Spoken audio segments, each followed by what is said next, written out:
दो सबमरीन्स हैं और ये न्यूक्लियर नहीं है, ओके। इसके अलावा ल्यूपा क्लास इटली की 2 सबमरीन्स हैं। फिर इसके अलावा जो है ओवीएस स्पेन की 4 जो है ये कुछ मिलिट्री वॉरशिप्स हैं। तो आप कह सकते हैं कि वेनेजुएला के पास मिलिट्री पावर तो है, लेकिन वेनेजुएला के पास इतनी बड़ी मिलिट्री पावर नहीं है कि वेनेजुएला आने वाले टाइम पे अपने आप पर कोई अटैक होता तो उस अटैक को सस्टेन कर सके और अपने आप को बचा सके।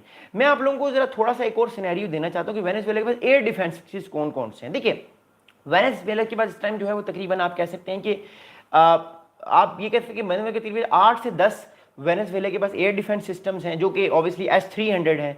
S-300 वेनेजुएला के पास हैं, जो कि रशियन मेड हैं। इसके अलावा तकरीबन 1 battalion of medium range Sam है। फिर इसके अलावा जो है वो 100 लॉन्चर्स हैं। तो और इसके अलावा 3 से 4 मिलियन की मिलिशिया है। मिलिशिया क्या होती है? मिलिशिया बेसिकली वो फाइटर्स होती हैं। जब भी कोई हमला होता है किसी मुल्क पर, तो एक मिलिशिया बनाई दी जाती है। वो मिलिशिया जो होती है वो हमेशा अपने प्रेसिडेंट की या एक पार्टी की जो है वो एक वफादार होती है। तो वो मिलिशिया भी है इनके पास। तो इनकी फौज तो बहुत बड़ी है। मैं अब आपको एक सिनेरियो बिल्ड करना चाहता हूँ, एक सिनेरियो बताना चाहता हूँ कि अगर वेनेजुएला पे अटैक हो जाता है तो वेनेजुएला अपने आप को प्रोटेक्ट कैसे कर सकता है, और वेनेजुएला, अमेरिका के पास क्या ऑप्शन है और वेनेजुएला के पास क्या ऑप्शन है। देखिए, मैं आपको एक सिनेरियो बिल्ड करना चाहता हूँ, क्योंकि सिनेरियो बिल्डिंग बड़ी इंपॉर्टेंट है। इसको देखिएगा। अब मैं इसको रिमूव करता हूँ। ओके, ये रिमूव हो गया एंड ये रिमूव हो गया, ग्रेट हो गया। अब सुनिएगा बात गौर से, it's very important to understand. देखिए बात सुनिएगा, अमेरिका की जो फौज है इस टाइम, अमेरिका की फौज ये पोर्टो रिको है। मैं मैप में दोबारा से पेन ले लेता हूँ।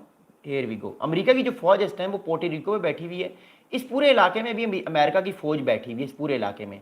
अमेरिका ने अगर वेनेजुएला को इन्वेजन करनी है तो याद रखिएगा, अमेरिका की जो फाइटर जेट्स हैं, सबसे पहले तो वो काम करेंगे। पहली बात तो ये ग्वाना जो आप कंट्री देख रहे हैं, ग्वाना, ये ग्वाना याद रखिएगा, ये हमेशा से प्रो अमेरिकन और प्रो वेस्टर्न कंट्री है ग्वाना।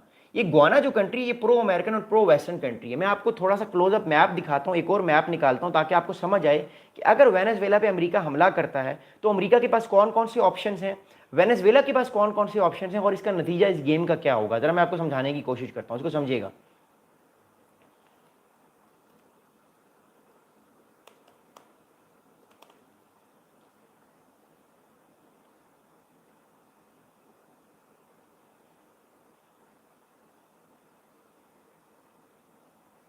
ओके, हम पूरी बहुत मेहनत करते हैं, प्लीज़ हमें सपोर्ट भी कीजिएगा। मैं कोशिश करता हूँ कि इस तरह की और वीडियोस भी आपके साथ बनाता रहूँ। मैं आपको वॉर गेम सिनेरियो दिखाना चाहता हूँ कि अगर वॉर गेमिंग होती है वेनेजुएला पे तो वो वॉर गेमिंग कैसे होगी और वेनेजुएला अपने आप को कैसे बचाने की कोशिश करेगा। मैं आपको सारी चीज़ें दिखा रहा हूँ। Just wait for 1 second, double tap कर दीजिएगा। बड़ी मेहनत से हमारी टीम वीडियो बनाती है आपके लिए, और मैं आपको सारे सिनेरियोज दिखाना चाहता हूँ।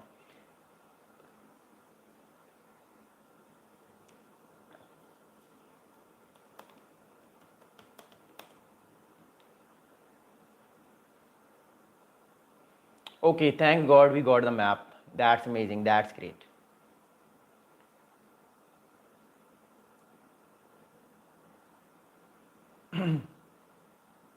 डबल टैप भी कर दीजिएगा प्लीज़ वीडियो को, क्योंकि इस तरह की वीडियोस हम लोग बनाते रहते हैं। I am sorry, I am just trying to get the map. Just wait for 1 second. Map बस हमें मिल गया है। Just wait for 1 second wait कीजिएगा। Yes, here we go, we got this. Amazing. Okay, here we go again. That's fantastic.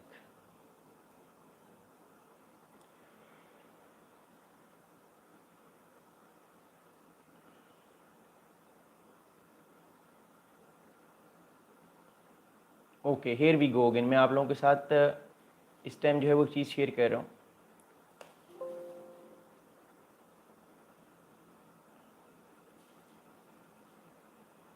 Okay, हमने बहुत सारे maps तो डाउनलोड किए होते हैं, लेकिन चीज़ों को बताना बड़ा ज़रूरी है।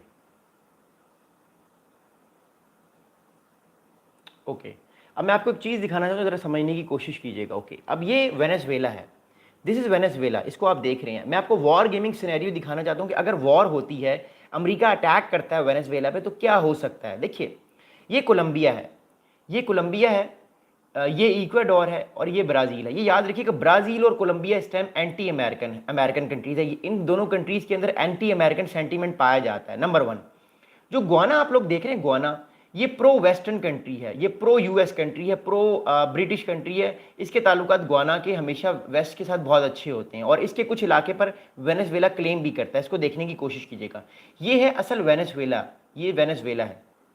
अगर अमेरिका अटैक करता है वेनेजुएला पे, अमेरिका के पास कौन कौन से ऑप्शंस हैं और क्या कौन कौन से कंट्रीज हेल्प करेंगे ग्राउंड फोर्सेस को मूव करने में। देखिए, जो कोलंबिया है ये तो कभी हेल्प नहीं करेगा, क्योंकि कोलंबिया की जो गवर्नमेंट है वो भी, उसके अंदर भी एंटी अमेरिकन सेंटीमेंट्स पाए जाते हैं। और कोलंबिया ये बात करता है कि अमेरिका जो वेनेजुएला के साथ ब्लॉकेट कर रहा है, ये ब्लॉकेट ठीक नहीं है। पहली बात तो है कि कोलंबिया तो फारिग हो गया, कोलंबिया तो अटैक करने में कभी वेनेजुएला में अमेरिका की मदद नहीं करेगा। अव्वल तो अमेरिका इतनी जल्दी इन्वेजन नहीं करेगा वेनेजुएला की, लेकिन मैं एक सिनेरियो बिल्ड कर रहा हूँ।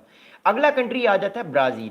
तो ब्राज़ील भी जो है मोर इंपॉर्टेंटली वो भी एक तरह से अटैक जो है वो नहीं करेगा, क्योंकि ब्राज़ील में जो लूला डी सिल्वा साहब की गवर्नमेंट बैठी हुई है वो भी इस टाइम एंटी अमेरिकन गवर्नमेंट है। तो ये दोनों जो कंट्रीज हैं ये तो वेनेजुएला पर किसी तरीके से जो है वो अटैक नहीं करेंगे। अब अमेरिका के पास ऑप्शन है वो मैं आपको बताता हूँ। एक अमेरिका के पास ऑप्शन है एयर सपोर्ट की। अमेरिका के इस टाइम 10 फाइटर जेट्स मैंने आपको दिखाए पोर्टो रिको में बैठे हुए हैं। मैं दोबारा आपको मैप दिखा देता हूँ, आपको समझ आ जाएगा। अमेरिका के 10 fighter jets time Puerto Rico में बैठे हुए हैं, 10 F-35 फाइटर जेट्स। तो वो तो उड़ेंगे ही उड़ेंगे, वो तो स्ट्राइक करेंगे डीप इनसाइड वेनेजुएला।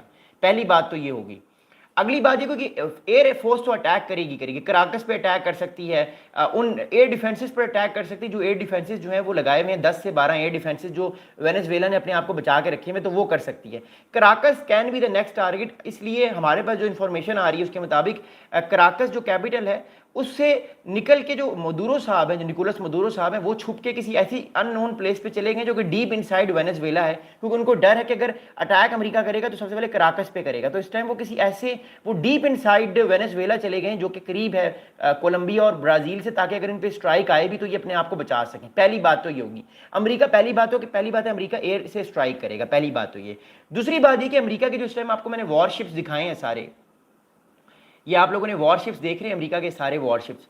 मैं इसको दोबारा से आपको दिखाता हूँ, बिकॉज इसको रिमूव करके दोबारा से मैं आपको दिखा देता हूँ।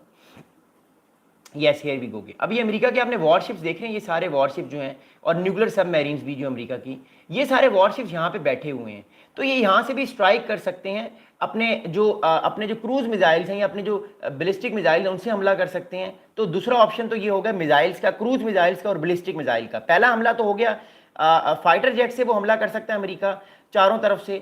दूसरा बात ये होगी कि अमेरिका जो है मोर इंपॉर्टेंटली अपने क्रूज मिसाइल्स की मदद से जो है वो वेनेजुएला पे हमला कर सकता है। तो याद रहेगा, अमेरिका गलती नहीं करेगा कि वो एयर स्पेस यूज़ करे कोलंबिया की, या कोलंबिया की एयर स्पेस यूज़ करना अमेरिका के लिए मुश्किल है। लेकिन एक मुल्क की अमेरिका एयर स्पेस यूज़ कर सकता है। मैं आपको दोबारा मैप दिखा देता हूँ किस मुल्क की अमेरिका एयर स्पेस यूज़ कर सकता है। देखिए इस मैप को देखिए, अमेरिका अगर एयर स्पेस यूज़ करेगा तो वो गुआना की एयर स्पेस यूज़ कर सकता है। गुआना की, अगर अमेरिका ने डीप इनसाइड वेनेजुएला स्ट्राइक करनी है, जहाँ पे हमें लग रहा है कि इस टाइम डीप इनसाइड वेनेजुएला के जो इस टाइम जो है वो आप कह सकते हैं कि मदुरो साहब छुपे हुए हैं, तो अगर अमेरिका ने डीप इनसाइड वेनेजुएला स्ट्राइक करनी है तो अमेरिका या तो डायरेक्टली स्ट्राइक करेगा, जिसके चांसेस मुश्किल हैं, क्योंकि अगर अमेरिका डायरेक्टली स्ट्राइक करेगा ना तो वेनेजुएला के कुछ ना कुछ एयर डिफेंसेस जो हैं वो खुले हुए होंगे, वो ओपन होंगे, तो प्रॉब्लम होगा अमेरिका के लिए, कहीं ना कहीं कोई air F-35 jet fighter jet फारिग ना हो जाए। तो याद रखिएगा अमेरिका क्या कर सकता है, एक तो अमेरिका अपने अपने वॉरशिप्स के थ्रू जो है वो वेनेजुएला के अंदर क्रूज मिसाइल्स या बैलिस्टिक मिसाइल्स मार सकता है, या गुआना जो है जो अमेरिका का एक एलाई है, इंग्लैंड का बरतानिया का एक एलाई है, इसकी एयर स्पेस यूज करके डीप इनसाइड वेनेजुएला जाए और स्ट्राइक करके वापस आ जाए, जिससे वेनेजुएला के अंदर जो मदुरो साहब की गवर्नमेंट बैठी हुई वो उड़ जाए या वो फारिग हो जाए या वो इस डीप इनसाइड में मारे जाएं। तो ये एक बहुत इंपॉर्टेंट ऑप्शन है जो कि अमेरिका यूज कर सकता है। तीसरा इंपॉर्टेंट ऑप्शन क्या है वो याद रखिएगा। देखिए आपको याद होगा आज यूरोप के बहुत सारे जो एयरपोर्ट्स हैं वहां पे रशिया ने बहुत बड़ा एक साइबर अटैक किया है। अब ऐसा नहीं है कि नेटो कंट्रीज या अमेरिका की साइबर सिक्योरिटी इतनी अच्छी नहीं है, इनकी भी साइबर सिक्योरिटी बड़ी अच्छी है। अमेरिका एक और काम कर सकता है कि एक बहुत बड़ा साइबर अटैक जो है वो पूरे वेनेजुएला पे कर सकता है, ताकि वेनेजुएला के जो डिफेंसेस हैं उनका कम्युनिकेशन सिस्टम है वो फारिग हो जाए और वो ब्लाइंड हो जाए, और अमेरिका बासानी गुआना के अंदर जाके सारे एयर डिफेंसेस को फारिग कर दे और सारे के सारे प्रॉब्लम्स को जो है वो सॉल्व कर दे और निकोलस मदुरो साहब की गवर्नमेंट को फारिग कर दे कि एक प्रो गवर्नमेंट को निकाल ले। अब एक और चीज़ देखिएगा, मैं आपको दोबारा मैप दिखाता हूँ। देखिए अमेरिका कभी भी अपनी फाइटर जेट्स के थ्रू कभी भी जो है वो या तो वो डायरेक्टली स्ट्राइक करेगा अंदर आके या दूर से, या तो वो गवाना के थ्रू आएगा अमेरिका। लेकिन अमेरिका कोलंबिया, इक्वाडोर या ब्राजील के जरिए इस तरह का अटैक नहीं कर सकता। सरप्राइज तो हो सकता है, अमेरिका इज वेरी पावरफुल, लेकिन what I think is that कि अमेरिका अगर स्ट्राइक करेगा भी वेनेजुएला के अंदर, तो याद रखिएगा वो यहाँ से करेगा या गवाना की मदद से करेगा, क्योंकि गवाना जो है वो प्रो अमेरिकन कंट्री है। कोलंबिया और ब्राजील की गवर्नमेंट इस टाइम अमेरिका के हक में नहीं है। लूला डी सिल्वा साहब ब्राजील के प्रेसिडेंट हैं और कोलंबिया में रॉड्रिगो साहब हैं प्रेसिडेंट, तो ये दोनों इस टाइम प्रो वेनेजुएला हैं और एंटी अमेरिका हैं। तो ये एक सिनेरियो मैंने कहा आपको बिल्ड करके बताऊं कि एक ये सिनेरियो है। जो दो सिनेरियोज इंपॉर्टेंट, अमेरिका कभी भी ग्राउंड इन्वेजन नहीं करेगा, अमेरिका ग्राउंड इन्वेजन नहीं करेगा, क्योंकि ग्राउंड इन्वेजन के लिए एटलीस्ट अमेरिका के पास 1 लाख फौज होनी चाहिए, और जो अमेरिका ने इस टाइम फौज छोड़ी हुई है या जो मैरीन्स छोड़े हुए हैं उनकी तादाद गालिबन 5,500-6 हज़ार की है। तो कभी भी 5,500 या 6 हज़ार की फौज इन्वेजन नहीं कर सकती। हाँ, अमेरिका स्ट्राइक कर सकता है पहले, और मैंने आपको वो इलाके दिखा दिए हैं, लेकिन अभी इस टाइम वेनेजुएला जो है वो ला और चीला में जो है वो मिलिट्री एक्सरसाइजेस कर रहा है। अगली बात आपको बताऊंगा, समझाने की कोशिश करूंगा, आप प्लीज डबल टैप कर दें, वीडियो को लाइक करें। देखिए अब अगली बात यह है कि जब अमेरिका स्ट्राइक करेगा अमेरिका, तो फिर वेनेजुएला क्या करेगा?